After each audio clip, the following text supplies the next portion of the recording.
Dumadagundong ang langit sa labas ng mansyon ng mga Sarmiento, tila nakikipagpaligsahan ng bangis ng bagyong humahampas sa mga bintanang gawa sa makapal na salamin. Ang huni ng hangin ay parang iyak ng isang higanteng nasasaktan, umiikot at humahagupit sa mga puno ng akasya sa loob ng eksklusibong Forbes Park. Ngunit sa loob ng playroom sa ikalawang palapag, mas nakabibingi ang katahimikan sa pagitan ng mga kulog, isang katahimikang binabasag lamang ng mabibigat na hininga ng isang batang babae at ang kalansing ng porselana sa sahig. Nakatayo sa gitna ng silid, si Bea Sarmiento. 7 taong gulang pa lamang siya, ngunit ang kanyang mga mata ay nagtataglay ng puot at takot na daig pa ang isang matandang dumanas ng giyera.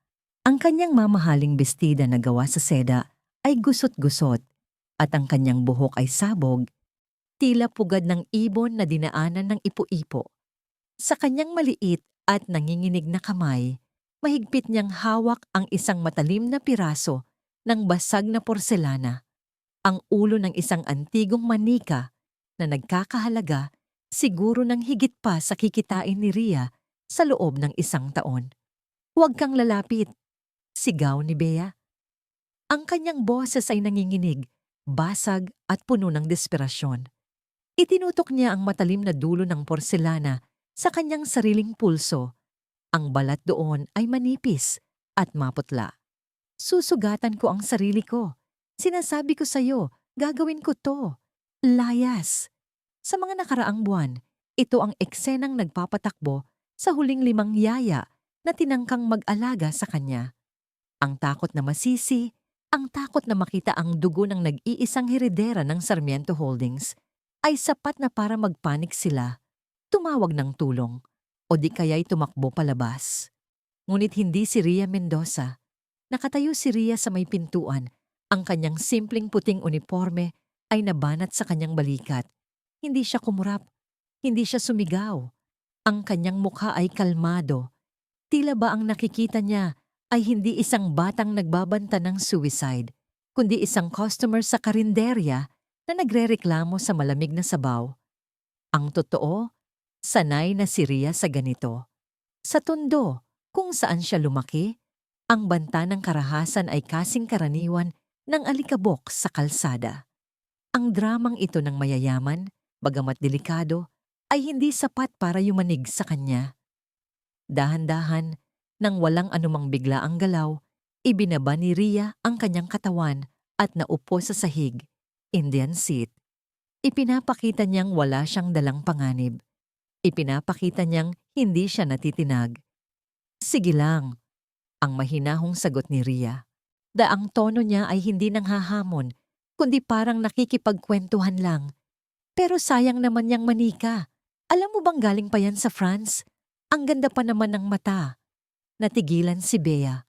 Ang kanyang dibdib ay mabilis na tumataas baba. Hindi ito ang reaksyong inaasahan niya. Inaasahan niya ang tili, ang pagmamakaawa, ang pagtakbo.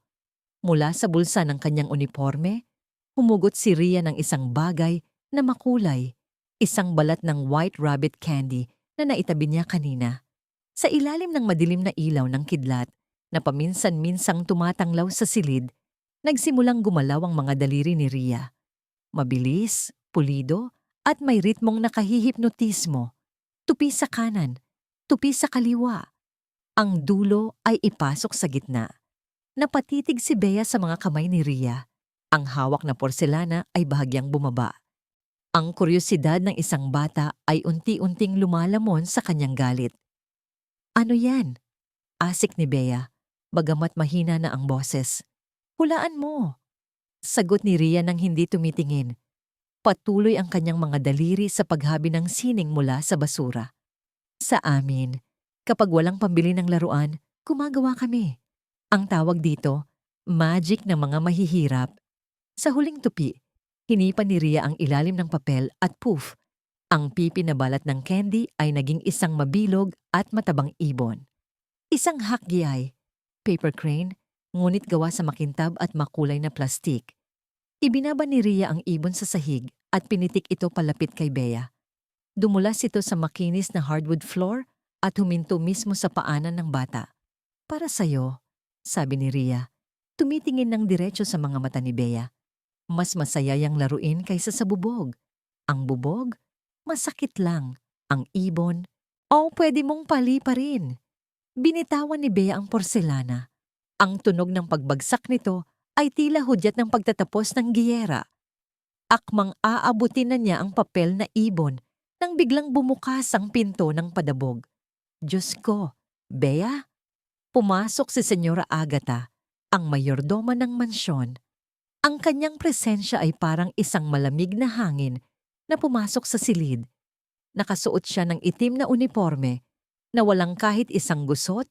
Ang kanyang buhok ay nakapusod ng mahigpit na tila hinihila nito ang kanyang mukha pataas na nagbibigay sa kanya ng permanenteng hitsura ng pagkadisgusto. Kasunod niya ang 2 unipormadong gwardya. Kunin ninyo ang bata, hawakan ang mga kamay. Utos ni Agatha, ang boses ay matinis at puno ng awtoridad. Nagwawala na naman siya. Kailangan na siyang turukan ng pampakalma. Napaurong si Bea. Ang takot ay bumalik sa kanyang mukha nang mas matindi kaysa kanina. Ayoko kay Agatha. Sigaw ng bata at akmang dadamputin muli ang bubog. Mabilis pa sa 4:00, tumayo si Ria at hinarangan ang daraanan ng mga gwardya. Ibinukan niya ang kanyang mga braso, ginagawang panangga ang sarili niyang katawan sa pagitan ng mga lalaki at ng bata. Walang hahawak sa kanya, madiing sabi ni Ria. Ang kanyang boses ay mababa, ngunit may talim na kayang humiwa ng bakal. Napatigil ang mga gwardya.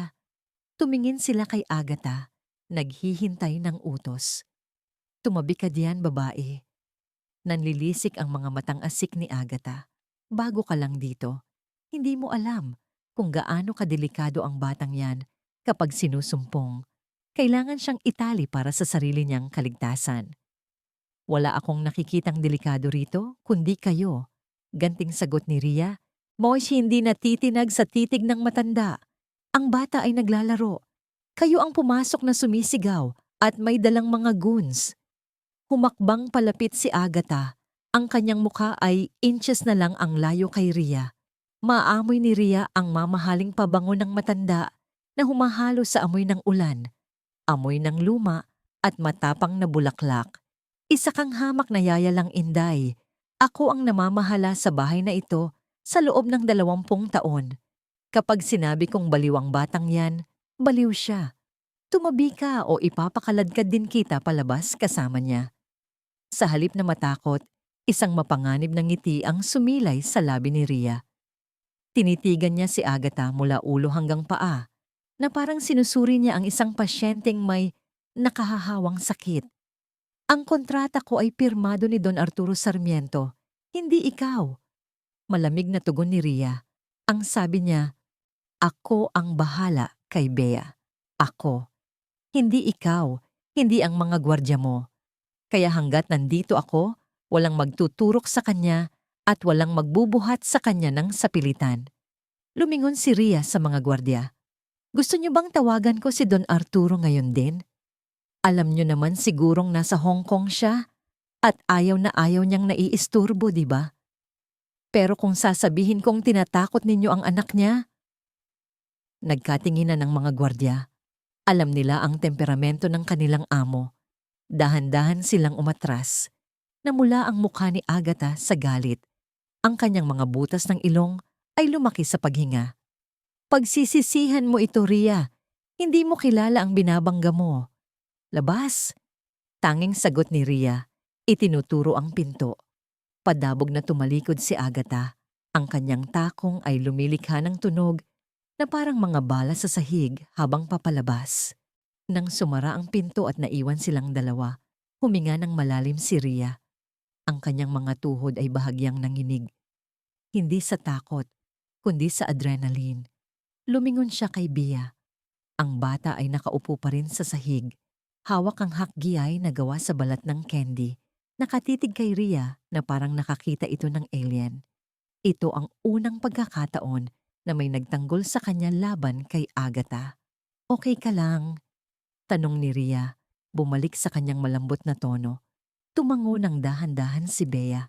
Ang bagyo sa labas ay patuloy sa pagngangalit, pero sa loob ng silid na yon, humupa na ang unos. Habang pinapatulog si Bea ng gabing iyon, hindi maiwasan ni Ria na maglakbay ang isip pabalik sa nakaraan. Ang tunog ng ulan sa bubong ay nagpaalala sa kanya ng tunog ng mantika na kumukulo sa karinderya ni Aling Nena. Ngunit sa isang mas sosyal na bersyon, 3 araw pa lang ang nakalilipas. Sariwa pa sa kanyang alaala ang amoy ng adobo at kare-kare sa Via Mare, ang upscale restaurant kung saan siya pansamantalang nagtatrabaho bilang waitress matapos siyang tumigil sa nursing school dahil sa sakit ng nanay niya. Flashback abala ang tanghalian noon. Ang restaurant ay puno ng mga negosyante at matatandang donya na nagchichismisan. Sa sulok na mesa, nakaupo ang isang lalaking nakasuot ng Italian suit, si Arturo Sarmiento. Gwapo sana, pero mukhang pasa ng daigdig. Kasama niya ang isang batang babae, si Bea. Dala ni Ria ang tray na may malaking baso ng special halo-halo. "Ito na po, Sir Ma'am," nakangiting bati niya. "Ayoko niyan," biglang sigaw ni Bea. "Sabi ko milkshake. Bakit may beans to? Kadiri!" Bago pa makaiwas si Ria, hinampas ni Bea ang baso. Ang malamig na yelo, gatas, ube, at matatamis na sahog ay sumabog sa uniforme ni Ria. Ang malagkit na likido ay tumulo mula sa kanyang dibdib pababa sa kanyang palda. Nanahimik ang buong restaurant. Napapikit si Ria. Init ng ulo ang naramdaman niya. Iniisip niya ang hirap ng paglalaba, ang multa ng manager, at ang sayang na pagkain. Sa tondo, ang halo-halo na yon ay hapunan na ng isang pamilya. Tumingin si Arturo kay Ria, aabutin sana ang wallet para magbayad ng danyos. "Miss, I'm sorry." "Pulutin mo," sabi ni Ria, hindi kay Arturo, kundi kay Bea. Nanlaki ang mata ni Bea. "Ano?" "Sabi ko, pulutin mo ang kalat mo." Matigas na sabi ni Ria, hindi pinapansin ang lagkit sa kanyang damit. O kumuha siya ng basahan at inilapag sa mesa sa harap ng bata. "Hindi porket mayaman ka, pwede ka nang magsayang ng pagkain at mambastos ng tao. May kamay ka, di ba? Linisin mo." "Miss," saway ng manager na tumatakbo palapit. "Pasensya na po, Sir Sarmiento. Tanggalin ko na po siya." "Hindi," nagsalita si Arturo. Ang kanyang boses ay baritono at seryoso. Itinaas niya ang kamay para patigilin ng manager. Tinitigan niya si Ria, isang babaeng puno ng ube at gatas, pero nakatayo ng tuwid at puno ng dignidad. Tumingin siya sa kanyang anak na sa unang pagkakataon ay hindi nag-iiskandalo, kundi gulat na gulat. Dahan-dahan, kinuha ni Bea ang basahan at, sa gulat ng lahat, pinunasan ng mesa. Kahit padabog, kahit nakasimangot, sumunod siya. Pagkatapos ng insidente, habang naglilinis si Ria sa likod, lumapit si Arturo. "Kailangan ko ng nani," diretsahang sabi nito. "1 taon na akong naghahanap ng makakatagal kay Bea. Lahat sila, takot sa akin o takot sa pera ko. Ikaw lang ang nakita kong hindi." Inalok siya ni Arturo ng sweldong triple ng kinikita niya sa restaurant. May kasama pang housing allowance at benepisyo. Para sa operasyon ng nanay niya, nilunok ni Ria ang pride niya. Tinanggap niya ang trabaho sa loob ng Leong Vang. End of flashback. Nagising si Ria mula sa kanyang pagmumuni-muni nang marinig niya ang ungol ni Bea sa pagtulog. Nilingon niya ang bata. Kahit tulog, hindi mapayapa ang mukha nito. Pawisan ng noo ni Bea at panay ang galaw ng mga mata. Sa ilalim ng talukap, tila binabangungot. Hinawakan ni Ria ang pulso ng bata para i-check ang pulse rate. Mabilis. Masyadong mabilis para sa isang batang natutulog. Napansin din niya ang bahagyang panginginig ng mga daliri nito, tremors na hindi normal sa isang 7 taong gulang. Bilang dating nursing student, alam ni Ria na hindi ito simpleng bad attitude. May mali. Mayroong pisyolohikal na nangyayari sa katawan ng bata. Kinabukasan, humupa na ang bagyo, ngunit ang putik sa hardin ay makapal at basa. Ang araw ay sumisilip sa mga ulap, nagbibigay ng mainit na singaw sa lupa. Sa breakfast table, pinanood ni Rhea si Bea. Ang bata ay halos hindi makahawak ng kutsara. Ang kanyang mga mata ay dilated. Ang itim na pupil ay malaki, kahit maliwanag ang paligid. Ayoko kumain, reklamo ni Bea. Tinutulak ang plato ng pancakes. Nasusuka ako.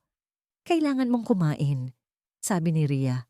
Pero sa halip na pilitin ang bata sa dining table, may naisip siyang ideya. Alam mo, boring ang pancakes dito sa loob. Tara sa labas. Sa labas? Maputik, ngiwi ni Bea. Exactly, ngiti ni Rhea. Dinala niya si Bea sa garden, sa ilalim ng malaking puno ng mangga. Naglatag si Rhea ng dahon ng saging na nakuha niya sa likod bahay, sa gulat ng hardinero. Naglagay siya ng kanin, pritong isda at kamatis. Anong gagawin natin? Tanong ni Bea, nandidiri sa dahon. Kakain, kamayan, sagot ni Rhea. Umupo siya sa damuhan, hinubad ang kanyang sapatos at idinikit ang mga paa sa lupa. Kumuha siya ng isang dakot ng kanin at isda at isinubo ito. Mas masarap ang pagkain kapag nararamdaman mo. Subukan mo. Nag-aalangan si Bea.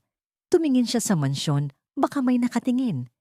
Pero ang gutom at ang novelty ng karanasan ay nanaig. Umupo siya sa tabi ni Rhea.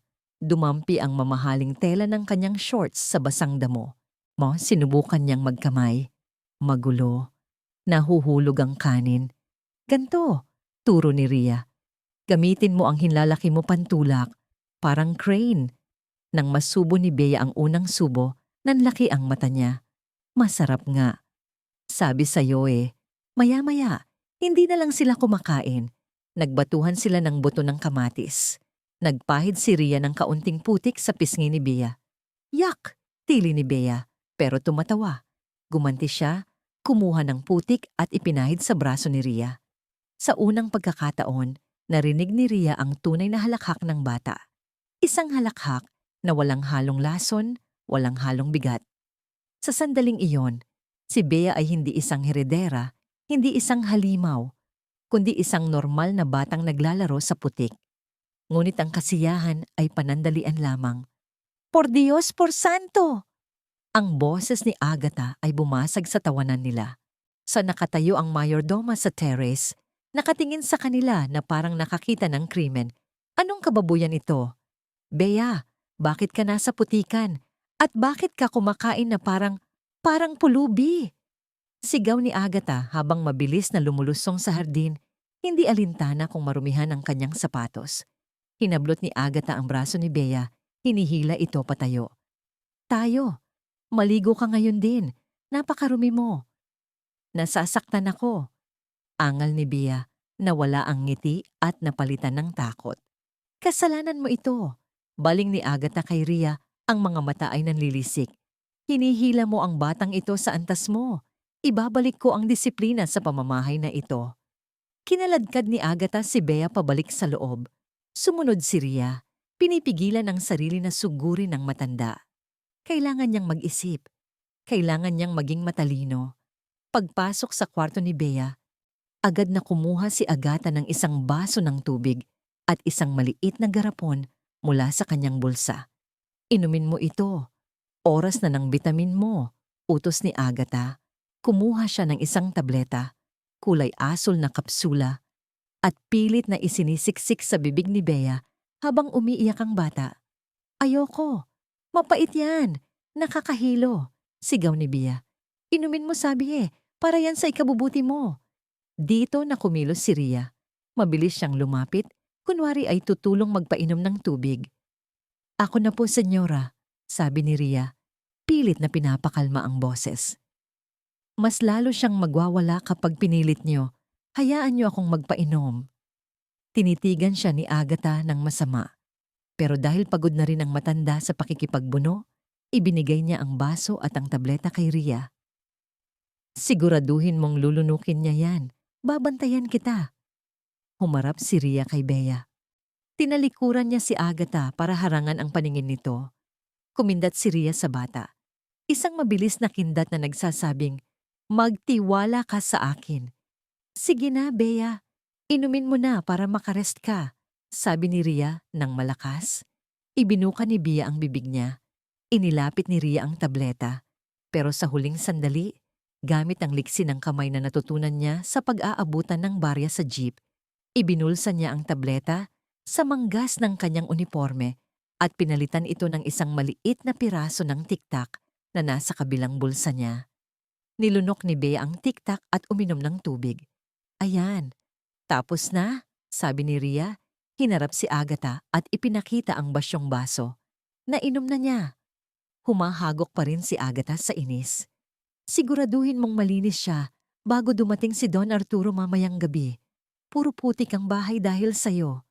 Nang makalabas si Agatha, angat nang makatulog si Bea dahil sa pagod, hindi dahil sa gamot. Nagmadali si Ria sa banyo. Isinara niya ang pinto at inilabas ang tableta mula sa kanyang manggas. Isang blue capsule, walang tatak, walang pangalan. Inilapit niya ito sa kanyang ilong at inamoy. Isang matapang na amoy ang sumalubong sa kanya. Hindi ito amoy ng vitamin C o multivitamins. May amoy ito na matamis na mapait. Parang bitter almonds na hinaluan ng chemical. Sa kanyang mga pharmacology classes noon, ang amoy na ito ay madalas na red flag. Bumilis ang tibok ng puso ni Ria, ang panginginig ng kamay ni Bea, ang dilated pupils, ang pagbabago ng mood, ang bangungot. Hindi ito bitamina, lason ito. At si Agatha, ang mayordoma, na pinagkakatiwalaan ng pamilya sa loob ng 20 taon, ay dahan-dahang pinapatay o pinababaliw ang heredera ng Sarmiento. Ing napatingin si Ria sa salamin. Ang mukha niyang puno pa ng tilamsik ng putik ay naging seryoso. Kung akala ni Agatha ay isa lang siyang basahang yaya na galing sa tondo na madaling itapon, nagkakamali ito. Dahil ang mga taga-tondo, sanay lumaban ng patayan. At ngayon, hawak ni Ria ang ebidensya. Ngunit hindi niya alam, sa likod ng pinto ng banyo, may aninong nakatayo. Nakikinig. At ang bagyo sa loob ng mansyon ay nagsisimula pa lamang lumakas. Nang gabing iyon, sa ilalim ng malamlam na ilaw ng banyo, nagsimula ang isang delikadong operasyon ni Ria. Nanginginig ang kanyang mga kamay, hindi dahil sa lamig ng aircon ng mansyon, kundi sa takot at determinasyon. Sa ibabaw ng marmol na lababo, nakalatag ang dalawang magkaibang bagay, ang garapon ng mga asul na kapsula ni Agatha at isang pakete ng asukal na nakuha niya sa kusina. Isa-isa, maingat na binuksan ni Ria ang mga kapsula. Ibinuhos niya ang laman nito, isang pinong pulbos na amoy mapait na almendras at kemikal, sa inidoro. Sa bawat pagbuhos, parang tinatapon niya ang lason na sumisira sa utak ni Bea. Pagkatapos, gamit ang isang maliit na kutsara, pinalitan niya ang laman ng mga kapsula ng purong asukal. Muli niyang isinara ang mga ito. Walang pinagkaiba sa paningin. Asul pa rin. Makintab. Pero sa loob, wala nang demonyong kemikal. Para sa'yo to, Bea. Bulong ni Ria sa sarili habang ipina-flush ang inidoro. Ang tunog ng tubig ay tila hudyat ng simula ng isang digmaan. Alam niyang may kapalit ito. Ang withdrawal. At iyon ang kinatatakutan niya. Ang sumunod na 2 araw ay naging impyerno sa loob ng Forbes Park. Nagsimula ito ng dahan-dahan. Noong una, irritable lang si Bea. Ayaw kumain, himpanay ang kamot sa balat. Pero pagsapit ng gabi ng 2 araw, sumabog ang bulkan. Ayoko! Ayoko! Ang sakit! May gumagapang sa balat ko. Dumagundong ang sigaw ni Bea sa buong mansyon. Nasa sahig siya ng kanyang kwarto, nagwawala. Sinisira ang lahat ng mahawakan. Ang mga mamahaling vase, ang mga libro, ang lampshade, lahat ay nagkalat. Ang kanyang katawan ay nanginginig sa spasms, ang kanyang balat ay malamig at pawisan, at ang kanyang mga mata ay nanlilisik sa takot na walang pinanggagalingan. Ito ang epekto ng biglaang paghinto sa matapang na antipsychotics at sedatives. Ang utak ng bata ay nagre-reboot ng marahas. Nakatayo si Ria sa gitna ng bagyong ito. Hindi siya lumalabas. Niyakap niya si Bea ng mahigpit kahit na kinakalmot at sinasampal siya ng bata. Bitawan mo ako. Halimaw ka. Masakit ang ulo ko. Tili ni Bea, ang boses ay paus na. Nandito lang ako, Bea. Lilipas din to. Lalabas ang lason. Kapit ka lang, anak. Bulong ni Ria. Ang mga luha ay tumutulos sa kanyang pisngi habang hinahaplos ang pawisang likod ng bata.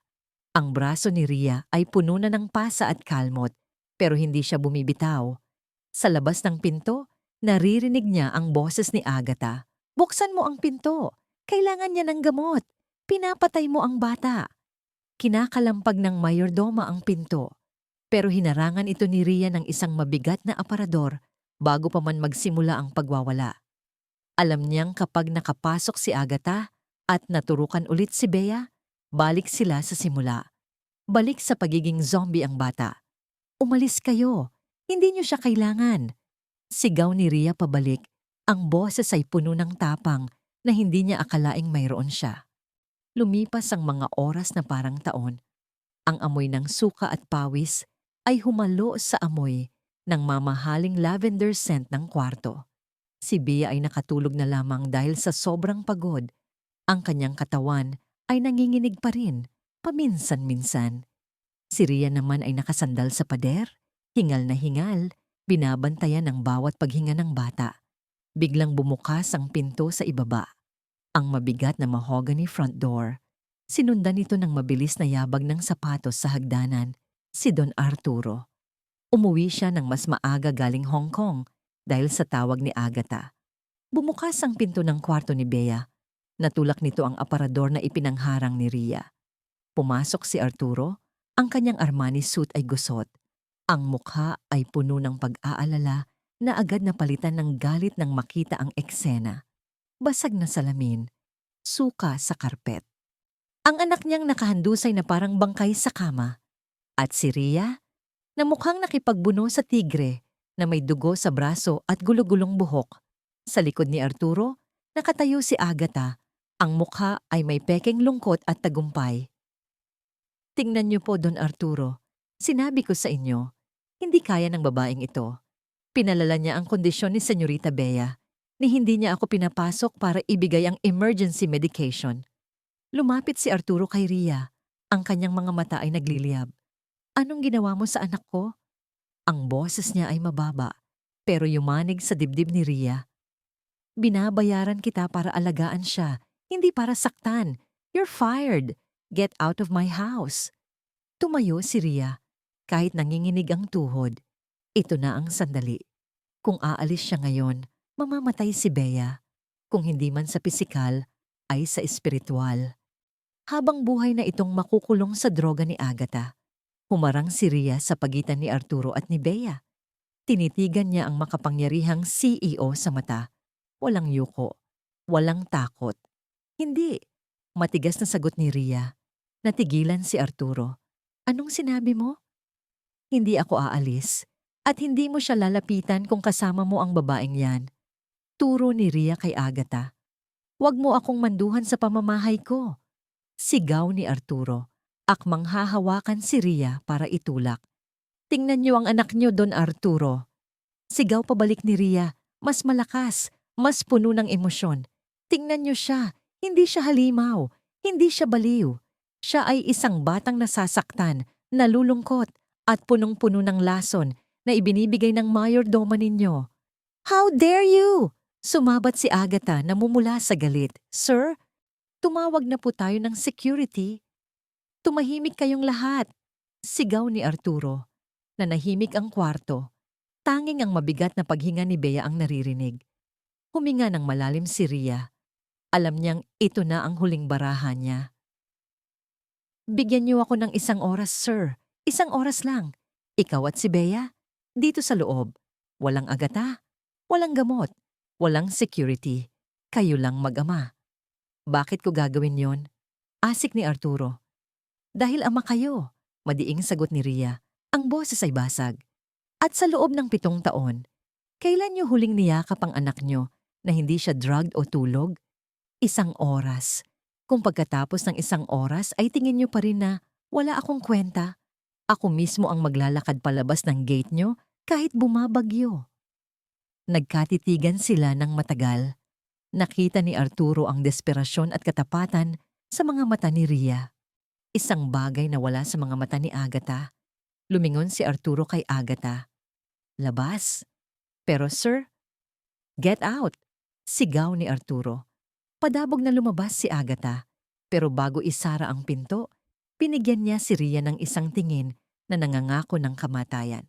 Naiwan si Arturo at Ria. Lumabas ka rin!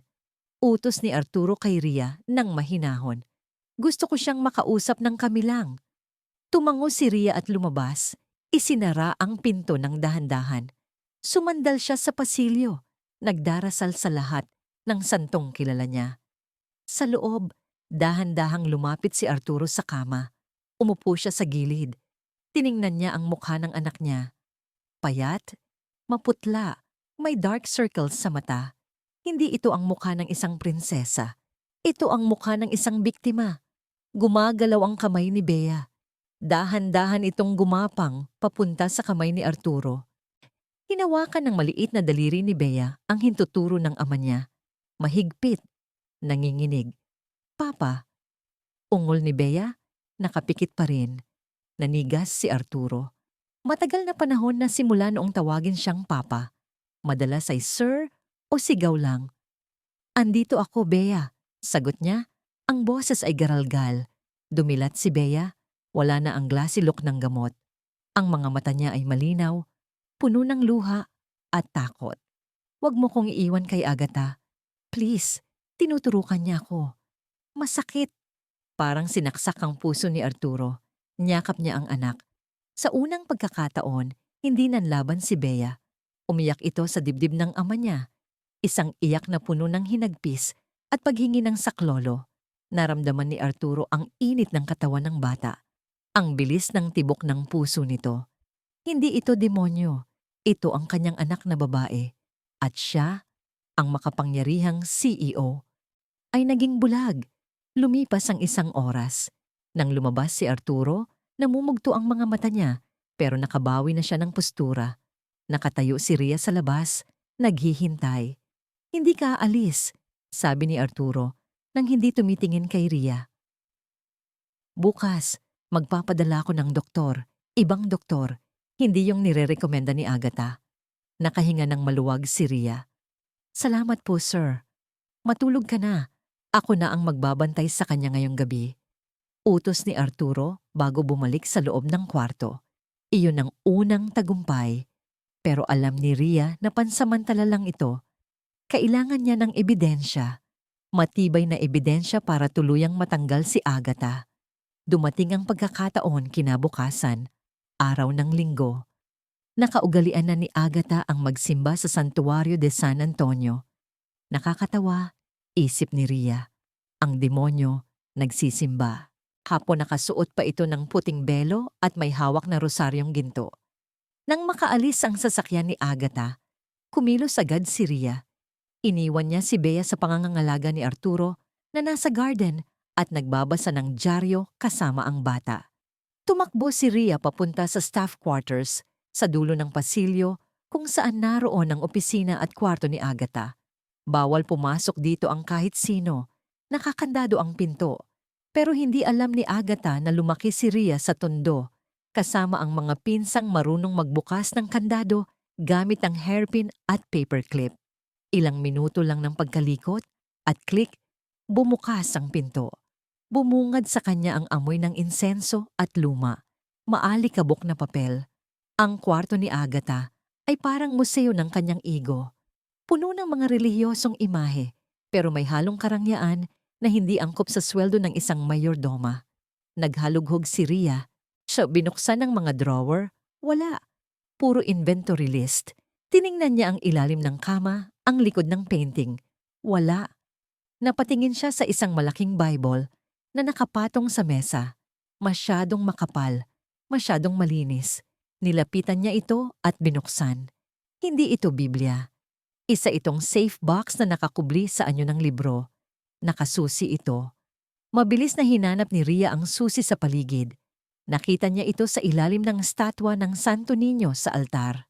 Anong klasing tao ang nagtatago ng susi ng kanyang kasalanan sa paanan ng Diyos? Binuksan niya ang kahon. Nanlaki ang mata ni Ria sa nakita. Una, ang tunay na mga gamot. Isang garapon na may label, haloperidol, antipsychotic, at methylphenidate, stimulant. Sa ilalim nito, may note mula sa isang shady na doktor. Dosage increased as requested. Keep monitor closely. Lethal at high doses.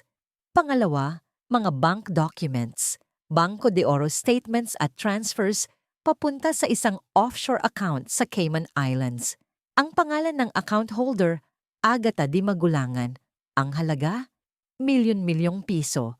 Galing ito sa Bea Sarmiento Trust Fund na si Agatha ang co-signatory bilang guardian habang nasa biyahe si Arturo.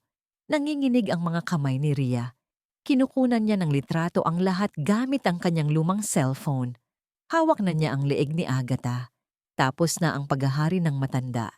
Dali-dali niyang isinilid ang mga dokumento at ang bote ng gamot sa kanyang bag. Kailangan niyang maipakita ito kay Arturo ngayon din. Lumabas siya ng kwarto. Ang puso ay kumabog sa kanyang lalamunan. Tumakbo siya pababa ng hagdan. Don Arturo! Sir! Sigaw niya. Nasa sala si Arturo. Karga si Bea. Nilingon niya si Ria. Bakit? Anong nangyayari? Sir, kailangan niyo pong makita to. Si Agatha, nilalason niya si... Biglang bumukas ang main door. Nandito siya! Sigaw ng isang pamilyar na boses. Pumasok si Agatha. Hindi siya galing sa simbahan. Kasama niya ang Chief of Security at 2 pulis. Natigilan si Ria sa gitna ng hagdan. Anong? Sir Arturo. Umiiyak na lumapit si Agatha. Ang galing umarte. Salamat sa Diyos at naabutan ko pa. Tumawag sa akin ang staff. Nakita nila si Ria na pumasok sa kwarto ko at ninakawan ako. At hindi lang yon, nawawala ang Rolex ninyo sa study room. Kumunot ang noo ni Arturo. Agatha, anong pinagsasasabi mo? Nasa simbahan ka. Bumalik ako agad dahil sa kaba, sir. Pakikapkap niyo siya. Sigurado ako na sa bag niya ang mga ninakaw. Turo ni Agatha kay Ria. Wala akong ninakaw. Sigaw ni Ria, mahigpit na hawak ang bag niya. Sir, maniwala kayo. Siya ang may tinatago. Nasa akin ang ebidensya ng paglalason niya kay Bea. Check her bag, utos ni Agatha sa mga pulis. Hindi. Sir Arturo, pakinggan niyo ako. Nagmamakaawa si Ria habang pilit na inaagaw ng pulis ang bag niya. Dahil sa lakas ng pulis, nahablot ang bag. Itinaktak nito ang laman sa sahig. Nalaglag ang wallet ni Ria, ang cellphone, ang garapon ng gamot, at isang kumikinang na gintong relo. Ang Rolex Daytona ni Arturo. Nanigas si Arturo. Tinitigan niya ang relo. Tinitigan niya si Ria. Ang lambot sa kanyang mga mata kanina ay napalitan ng yelo. Ang tiwala na nabuo sa loob ng 24 na oras ay gumuho sa isang iglap. Sir, hindi akin yan. Inilagay niya yan. Sigaw ni Ria. Tinuturo si Agatha. Yung gamot. Tingnan niyo yung gamot. Yan ang ebidensya. Mabilis na pinulot ni Agatha ang garapon ng gamot bago pa man mahawakan ni Arturo. Diyos ko po, ninakaw din niya ang gamot ko sa high blood. Adik ka ba, Ria? Pati gamot ng matanda pinapatulan mo? Hindi yan gamot sa high blood. Haloperidol yan. Sigaw ni Ria. Pero huli na. Hawak na ni Agatha ang naratibo. Hawak na ng mga pulis si Ria sa magkabilang braso. Lumapit si Arturo kay Ria. Ang kanyang mukha ay blangko, parang pader. Binigyan kita ng pagkakataon. Pinagkatiwalaan kita sa anak ko. Akala ko, iba ka. Sir, please. Humagulgol si Ria. Kahit ipakulong niyo ako, pero ipasuri niyo ang gamot na yan. Iligtas niyo si Bea. Alisin niyo siya sa pamamahay ko. Malamig na utos ni Arturo. Tumalikod siya at binuhat si Bea na umiiyak at inaabot ang kamay kay Ria. Papa, wag! Wag si Yaya Ria. Shh, Bea. Masamang tao siya, bulong ni Arturo. Tinatakpan ng mata ng bata. Kinaladkad si Rhea ng mga pulis palabas. Wala siyang nagawa. Ang kanyang lakas ay walang panama sa sistema ng mayayaman. Sa labas, bumubuhos ang ulan. Isang bagong bagyo ang dumarating. Ibinato si Rhea ng mga guard sa sementadong kalsada sa labas ng gate ng Forbes Park. Nasugatan ang tuhod at siko niya sa pagbagsak. Ang ulan ay humalo sa luha at putik sa kanyang mukha. Ang malaking bakal na gate ay dahan-dahang sumasara.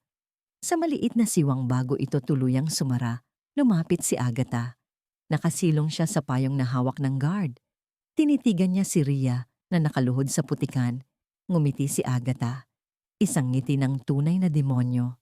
Sabi ko sa'yo, Inday, bulong ni Agatha, pero dinig na dinig sa gitna ng ulan. Masyado kang ambisyosa o walang naniniwala sa salita ng isang katulong, lalo na kung magnanakaw ang tawag sa kanya. Ang basura, sa labas tinatapon. Bumagsak ang gate nang may malakas na kalampag. Klang. Naiwan si Rhea sa dilim, sa lamig at sa kawalan. Wala siyang pera, wala siyang trabaho. May police record na siya. Siguradong ipablatter siya. At higit sa lahat, naiwan si Bea sa loob ng kulungan kasama ang halimaw. Napatingala si Rhea sa bintana ng kwarto ni Bea sa ikalawang palapag. Nakita niya ang maliit na anino ng bata. Nakadikit ang kamay sa salamin. Nakatingin sa kanya. Babalikan kita, Bea. Sumumpa si Rhea sa hangin, habang kuyom ang kanyang mga kamao na puno ng putik. Papatunayan ko. Kahit mamatay ako, ilalabas kita sa impyernong yan. Tumayo siya, hinawi ang basang buhok sa mukha at nagsimulang maglakad palayo. Hindi pa tapos ang laban. Nagsisimula pa lang ang tunay na gera. At sa pagkakataong ito, hindi na siya maglalaro ng patas. Kung demonyo ang kalaban, kailangan niyang maging mas masahol pa sa demonyo para manalo. Ang papel na hawak ni Rhea ay gusot-gusot na, nabahira ng grasa at pawis. Ngunit ang mga salitang nakalimbag dito ay kasing linaw ng sikat ng araw. Ito ang hatol. Ito ang katotohanan na pilit ibinabaon sa lupa ng yaman at kapangyarihan. Nakaupo siya sa isang masikip at maingay na pansiteria sa gilid ng Taft Avenue, malayo sa kinang ng Forbes Park, pero ang isip niya ay naglalakbay pabalik sa impyernong kinalalagyan ni Bea. Neuroleptic malignant syndrome risk due to overdose of haloperidol and unidentified sedative agents. Traces of cyanide-based compounds found in gastric residue simulation. Binasa ito ni Rhea ng paulit-ulit hanggang sa sumakit ang kanyang mga mata. Ang kaibigan niyang medtech sa PGH na halos lumuhod pa siya para lang mapakiusapan na madaliin ang resulta, ay namutla kanina nang iabot ito. Rhea, sabi nito sa kanya kanina, ang boses ay nanginginig. Kung sino man ang umiinom nito, pinapatay siya ng dahan-dahan. Ang kidney at liver functions niya ay babagsak sa loob ng ilang linggo. Pero bago mangyari yon, masisira muna ang utak niya. Sino to? Bata ba ka mo? Diyos ko, Rhea, kailangan mo itong i-report. Tinungga ni Rhea ang huling patak ng malamig na tubig. Wala siyang pera para sa soft drinks. Ang natitira niyang barya ay sapat lang para sa pamasahe papuntang Manila Hotel. Alam niya ang schedule. O narinig niya ito habang naglilinis ng opisina ni Agatha noon. Ang Sarmiento Annual Charity Gala, ang gabi ng mga maskara, kung saan ipaparada ni Agatha si Bea bilang isang himalang gumaling na bata para pasayahin ang mga investor at patunayan na matatag ang pamilya Sarmiento sa kabila ng pagkawala ng asawa ni Arturo. Tumingin si Rhea sa salamin ng pansiteria. Ang babaeng nakatingin pabalik ay hindi ang dating Yaya Rhea na nakauniforme. Ito ay isang babaeng walang matutuluyan, may pasa sa siko mula sa pagkakaladkad ng mga gwardiya at may mga matang nagliliyab sa puot at determinasyon. Wala na siyang mawawala. Kinuha na nila ang dangal niya, ang trabaho niya at ang pangalan niya. Pero hindi niya hahayaang kunin nila ang buhay ni Bea. Humanda ka, Agatha. Bulong niya sa sarili, habang mahigpit na hinahawakan ang lab result na parang isang punyal. Ngayong gabi, babalik sa'yo lahat ng demonyong pinakawalan mo. Ang Manila Hotel ay nagniningning sa gitna ng gabi. Ang grand lobby nito, na saksi sa kasaysayan ng Pilipinas, ay puno ng mga taong ang halaga ng suot na damit ay mas malaki pa sa kikitain ni Ria sa buong buhay niya. Ang mga chandelier na gawa sa kapis at kristal ay nagpapatabog ng ginintuang liwanag sa marmol na sahig. Amoy na amoy ang halimuyak ng mamahaling perfume na humahalo sa amoy ng sampagita garlands. Hindi dumaan si Ria sa main entrance. Alam niyang haharangin siya ng security dahil sa suot niyang kupas na maong at t-shirt. Umikot siya sa likod, sa loading dock, kung saan ipinapasok ang mga catering supplies. Ang kaibigan niyang dishwasher doon noon, si Nestor, ay nagulat nang makita siya. "Ria, anong nangyari sa'yo?" Tanong ni Nestor habang nagbubuhat ng tray ng mga baso. "Tulungan mo ako, Nes. Kailangan kong makapasok sa Grand Ballroom." Pakiusap ni Ria. "Bawal, Ria. Mahigpit ang seguridad ngayon. Nandyan si Don Arturo Sarmiento at ang daming senador." Buhay ng bata ang nakasalaya, Nestor. Parang awa mo na. Hinawakan ni Ria ang braso ng kaibigan. Nakita ni Nestor ang desperasyon sa mata ni Ria. Ang uri ng desperasyon na kayang tumulay sa alambre. Bumuntong hininga si Nestor at lumingon sa kaliwat kanan. Sa staff locker room, may mga extra uniform ang mga server na nag-absent. Bilisan mo. Kapag nahuli ka, hindi kita kilala. Makalipas ang 10 minuto, nakatayo si Ria sa harap ng salamin sa locker room. Suot niya ang itim na palda at puting long-sleeved polo na may itim na vest. Ang uniforme ng banquet servers. Medyo maluwag ito sa kanya at kinailangan niyang ipit ng buhok niya ng mahigpit para matago ang gusot nito. Huminga siya ng malalim. Pumasok siya sa grand ballroom, dala ang isang tray ng champagne. Ang silid ay puno ng mga table na may puting mantel at magagarbong centerpiece ng mga orkidya. Ang tunog ng mga kubyertos na tumatama sa porselana at ang bulungan ng daan-daang bisita ay parang higong-ugong ng mga bubuyog. Sa gitna ng entablado, nakatayo si Senyora Agata. Nakagown ito ng kulay maroon, puno ng sequins, at ang leeg ay pinalamutian ng perlas. Hawak nito ang mikropono na parang setro ng reyna. Mga kagalang-galang na panauhin, ang boses ni Agata ay matamis. Punong-puno ng pino at plastik na charm. Alam nating lahat ang pinagdaanan ng pamilya Sarmiento. Ngunit sa tulong ng panalangin at tamang paggabay, ang ating munting anghel, si Beatriz Sarmiento, ay naririto upang maghandog ng isang espesyal na bilang. Nagpalakpakan ang mga tao. Sa isang VIP table sa harap, nakita ni Ria si Arturo. Hindi siya pumapalakpak. Nakahawak siya sa baso ng whiskey. Ang kanyang mga mata ay nakatuon sa entablado, pero parang walang nakikita. Mukha siyang pagod. Mas matanda kaysa sa edad niya. Ang bigat ng mundo ay nakadagan sa balikat ng CEO. Bumukas ang kurtina at inilabas si Bea. Muntik nang mabitawan ni Ria ang tray na hawak niya. Si Bea ay nakasuot ng pink frilly dress na mukhang pambata masyado para sa kanya. Ang buhok niya ay nakakulot ng maayos, pero ang mukha niya, Diyos ko, ang mukha niya. Puno ng makeup para pagtakpan ng pamumutla, pero hindi nito maitago ang mga matang dilat na dilat, ang mga pupil na halos sakupin na ang buong iris. Naglalakad si Bea na parang robot. Ang bawat hakbang ay mabigat at hindi sigurado.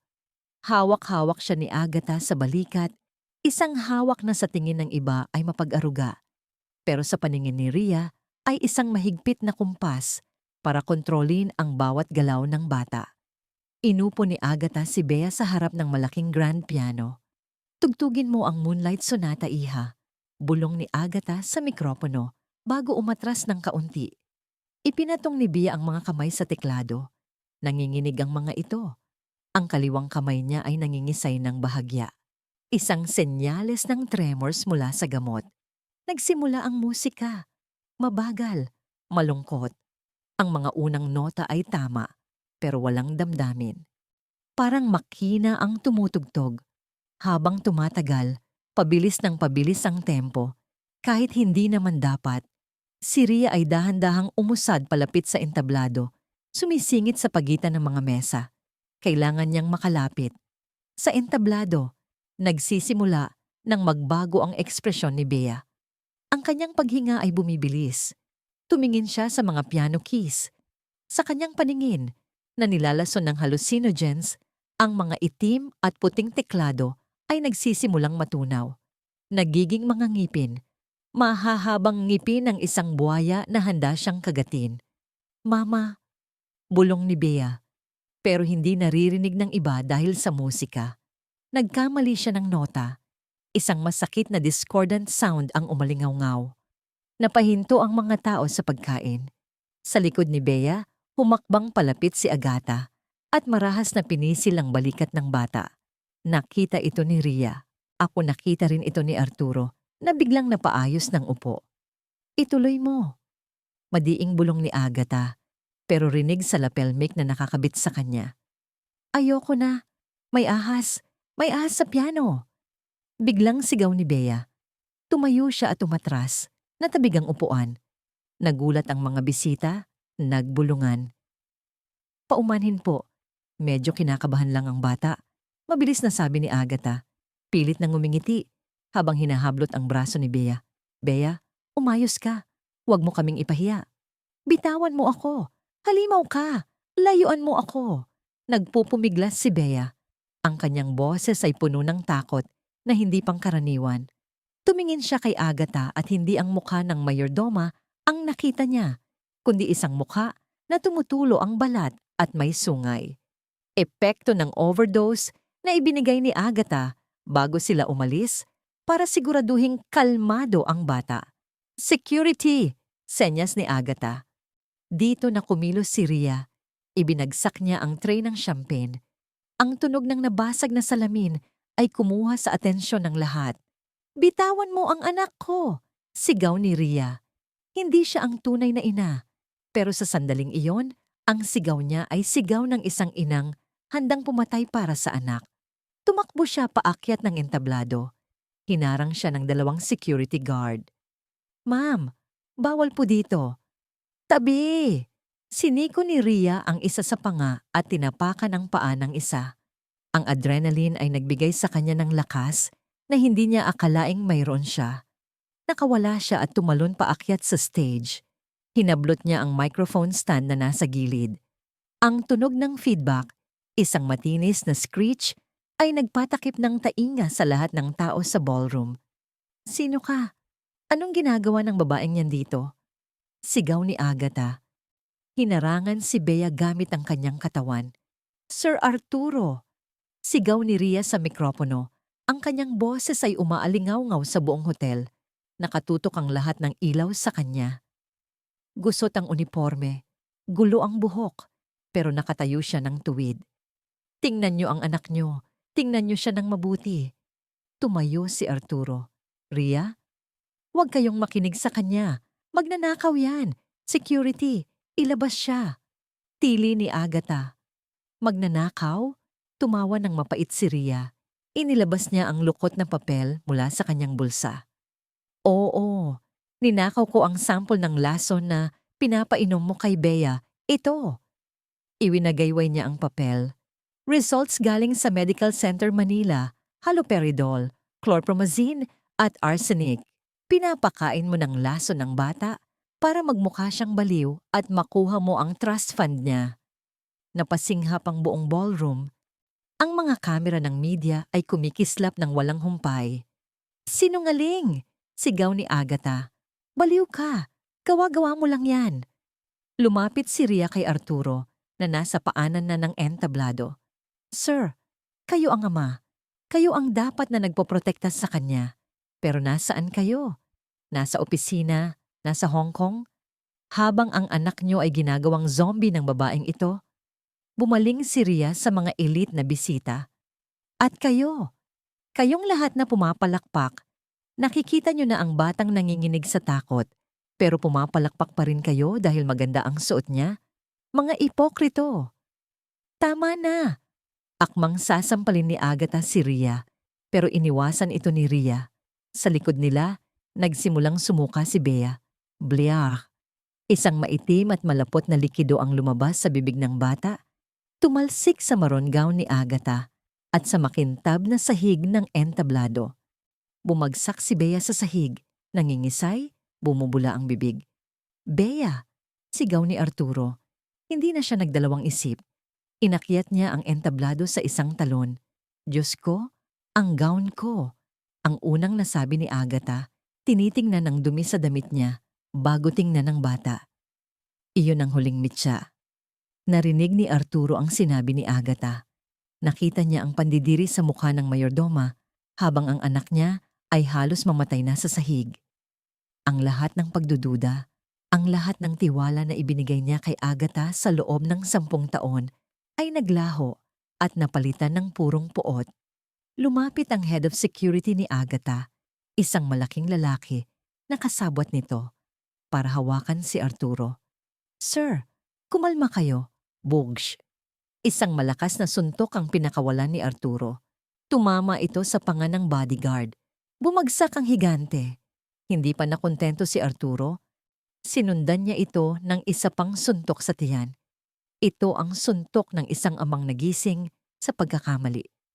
Dali-daling lumuhod si Arturo sa tabi ni Bea. Inangat niya ang ulo ng anak. Bea, anak, patawarin mo si Papa. Nandito na ako. Si Rhea ay nasa tabi na rin nila, agad na tiningnan ang pulso ni Bea. Sir, seizure! Kailangan siyang itagilid. Tumawag kayo ng ambulansya. Ako nang bahala. Narinig nila ang boses ni Dr. Santos, ang kaibigang doktor ni Rhea na tinawagan niya kanina. Kasama nito ang mga pulis na pumasok sa main entrance. Hulihin niyo ang babaeng yan. Utos ng hepe ng pulisya, itinuturo si Agatha na sinusubukan ng tumakas sa backstage exit. Nahuli si Agatha ng 2 pulis. Nagwawala siya, nawala na ang poise at elegance. Bitawan niyo ako. Hindi niyo ba ako kilala? Ako ang nagpalaki sa batang yan. Kung wala kayong utang na loob, Arturo, tulungan mo ako. Sinisiraan lang ako ng katulong na yan. Tumayo si Arturo habang karga-karga si Bea. Ang kanyang tuksedo ay may mantsa ng suka ng anak niya, pero hindi niya ito alintana. Tinitigan niya si Agatha ng malamig. Mas malamig pa sa bagyong nagdaan. Ang tanging tulong na ibibigay ko sa iyo, Agatha, sabi ni Arturo. Ang boses ay mababa pero dinig ng lahat dahil sa katahimikan ng ballroom, ay ang siguraduhing mabubulok ka sa kulungan hanggang sa huling hininga mo. At sisiguraduhin kong bawat araw mo doon ay impyerno. Kinaladkad ng mga pulis si Agatha palabas. Ang kanyang mga sigaw at pagmumura ay unti-unting nawala. Pinalitan ng sirena ng ambulansya sa labas. Naiwan sa entablado si Arturo. Yakap-yakap si Bea. Tumingin siya kay Rhea. Si Rhea na nakaluhod pa rin, hinihingal. Magulo ang buhok. Pero para kay Arturo, siya ang pinakamagandang bagay na nakita niya sa gabing iyon. Siya ang guardian angel na nagligtas sa kanila. Salamat, bulong ni Arturo. At sa unang pagkakataon, nakita ni Rhea na umiyak ang matapang na Don Arturo. 6 na buwan ang nakalipas. El Nido, Palawan. Ang langit ay kulay kahel at lila. Pinipinturahan ng paglubog ng araw. Ang dagat ay kalmado. Ang mga alon ay dahan-dahang humahalik sa pinungbuhangin. Malayo ito sa ingay at usok ng Maynila. Malayo sa dilim ng Forbes Park. Sa dalampasigan, isang batang babae ang tumatakbo habang humahagalpak ng tawa. Ang kanyang balat ay may tan mula sa araw. Ang kanyang buhok ay basa at magulo. At ang kanyang mga mata? Ang kanyang mga mata ay buhay na buhay. Wala na ang takot. Wala na ang glassy look. Huli ka! Sigaw ni Bea habang binabato ng bolang goma ang kanyang ama. Si Arturo ay nakasuot lang ng board shorts at puting t-shirt. Wala nang gel sa buhok. Wala nang Rolex. Tumatawa siya habang nagpapanggap na natumba sa buhanginan. Aray! Ang lakas mo na ah! Sa di kalayuan, nakaupo si Rhea sa isang reclining chair. Nagbabasa ng makapal na libro, Human Anatomy and Physiology. Nakasuot siya ng simpleng sundress. Sa tabi niya ay may baso ng fresh buko juice. Lumapit ang mag-ama sa kanya. Hingal na hingal si Bea at puno ng buhangin ang paa. Yaya Ria, talo si Papa. Masayang balita ni Bea, sabay yakap sa leeg ni Ria. Ngumiti si Ria at pinunasan ng pawis sa noo ng bata. Ate Ria na lang, di ba? O kaya Tita Ria, hindi na ako Yaya, remember? Oo nga pala. Future Doktora Ria, biro ni Arturo habang umuupo sa tabi nila. Inabot niya ang libro ni Ria. Kamusta ang pag-aaral? Mahirap ba ang scholarship na binigay ko? Pwede naman nating luwagan ang grade requirements. Inagaw ni Ria ang libro at pinalo ng mahina sa braso ni Arturo. Hoy Don Arturo, ayoko ng special treatment. Gusto kong maging doktor dahil mag-aaral ako ng mabuti. Hindi dahil backer ko ang may-ari ng ospital. Tumawa si Arturo. Ang tawa niya ay magaan. Parang nawala na ang tinik sa lalamunan niya. Tinitigan niya si Ria. Ang sinag ng araw ay tumatama sa mukha nito. Nagbibigay ng kakaibang kinang. Biglang nagseryoso ang mukha ni Arturo. May kinuha siya sa bulsa ng shorts niya. Isang maliit na kahon na gawa sa kahoy, hindi ginto o velvet. Simple lang. Ria, panimula ni Arturo. Napatigil si Ria. May napahawak si Bea sa bibig sa tuwa. Parang alam na niya ang mangyayari. Sir? Art. Sabi ko sa'yo, art na lang kapag nandito tayo. Pagtatama ni Arturo. Binuksan niya ang kahon. Sa loob ay isang singsing. Hindi ito diamond na kasing laki ng bato. Ito ay isang singsing na may maliit na perlas, Palawan pearl, na napapalibutan ng maliliit na sapphire, kulay ng dagat. Hindi pa ito engagement ring. Mabilis na sabi ni Arturo. Namumula ang tenga. Alam kong marami ka pang pangarap. Gusto mo pang maging doktor. Gusto mong patunayan ang sarili mo sa mundo. At nire-respeto ko yon. Kinuha niya ang kamay ni Ria. Magaspang pa rin ang palad ni Ria mula sa taon ng pagtatrabaho. Pero para kay Arturo, ito ang kamay na humugot sa kanya mula sa hukay. Ito ay singsing ng pangako. A promise ring. Patuloy ni Arturo. Tumingin sa mata ni Ria at pagkatapos ay kay Bea. Pangako na hinding-hindi ko nahahayaang may manakit sa inyo. Pangako na maghihintay ako hanggang sa maging doktor ka. At pangako na habang buhay akong magpapasalamat dahil dumating ka noong gabing bumabagyo. Naluha si Ria.